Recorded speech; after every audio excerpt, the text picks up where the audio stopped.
But what should really scare people, what should really keep you up at night, is this meme. It's a picture of a bare room with nothing but a mattress and a TV.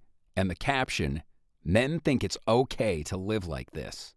The reason this meme should send chills down your spine is because it shows you how little men need to survive. And whereas today the average man makes $53,000 a year, understand that's because he has to.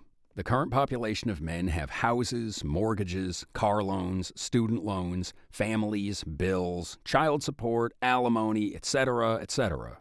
But also understand, while these things are indeed expenses, they're also investments in society via families, education, careers, spouses, etc. Investments in society men deemed worthwhile because they would presumably get a return on those investments, be it love, family, community, or a rewarding career. But what if society and the opposite sex presented men a unified front that men were no longer needed or wanted? What if the media, the institutions, the opposite sex, and the schools sent a consistent and decades-long message that men were no longer welcomed to participate in society? What if they literally said those words, "We don't need you"? Without a society to reciprocally invest in, let alone participate in, how much would men need to work to simply survive? How much would men need to work to merely exist? Perhaps enjoying some video games while living at home and collecting Social Security at 62. And using previous research done for my book, Poor Richard's Retirement, where I calculated that precise number, adjusting for inflation, the answer today is $21,900.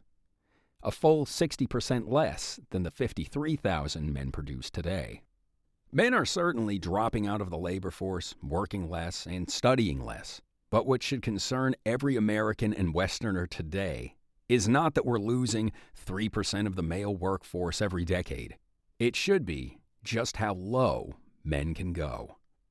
Men don't need SUVs, designer clothes, McMansions in the suburbs, master's degrees, even children, and certainly not other men's children. They can literally get by with a cot, a $300 flat panel TV, a PlayStation, and if you're kind enough to provide it, an EBT card and disability check while living at home.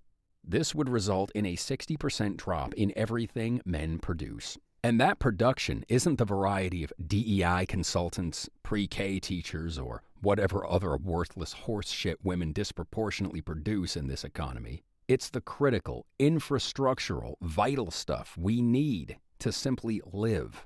And so, as much as society seems to be pained to consider what men want, if they want the lights to stay on, if they want to live, they're going to have to. Because otherwise, in enough time, there will simply be no society.